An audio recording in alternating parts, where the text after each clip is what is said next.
नमस्कार मंडळी, आज सकाळी सकाळी जायला निघालो खडकवासलाच्या थोडासा पुढे एका रिसॉर्टला.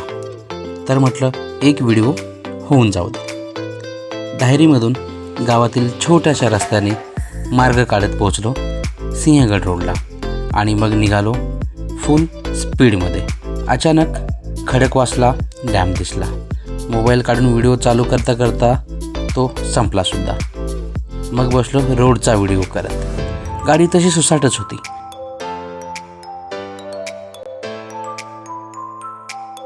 तेवढ्यात मशीननी ब्रेक मारायला लावला. नाईलाजच होता.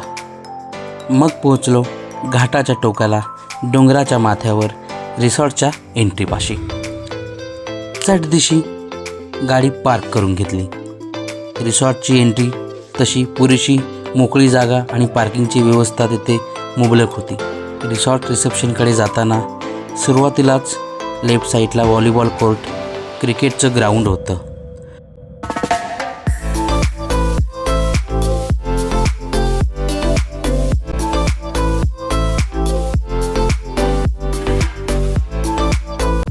रिसॉर्ट रिसेप्शन तसं छानसं सुशोभित दिसत होतं.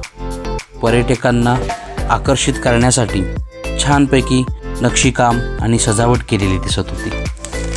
त्यामुळे ओव्हरऑल रिसॉर्ट तसा खूपच चांगला वाटत होता. त्यानंतर डायनिंग एरियामध्ये प्रवेश केला.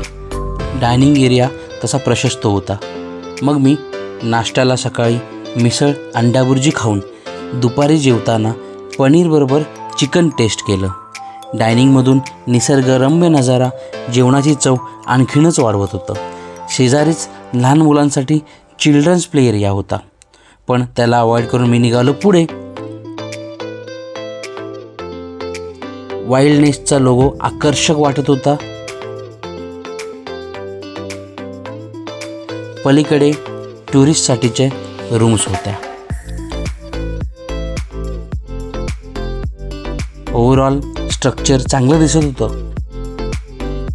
सगळीकडे अगदी स्वच्छता होती. जवळच बोर्ड गेम्स एरिया होता. त्यामध्ये मुले वेगवेगळे एक्सपेरिमेंट्स करून गेम कसे खेळायचे याचा शोध लावत होते. शेवटी कंटाळून मी निघालो स्विमिंग पूलकडे. निसर्गाचा देखावा मंत्रमुग्ध करीत होता. स्विमिंग पूल खूपच मोठं दिसत होतं. बरेचशी लोक त्याचा आनंद घेत होते. काही लोक बाहेरच उभे राहून मनाची समजूत काढत होते. मग मी विचार केला एक डुबकी मारावी आणि 2 तास तिथेच डुबत राहिलो. आणि मग संध्याकाळी निसर्गाचा आनंद घेत परतीच्या प्रवासाला निघालो आणि 20च मिनिटात परत घरी पोहोचलो. भेटूया पुढच्या व्हिडिओमध्ये. तोपर्यंत जय हिंद, जय महाराष्ट्र.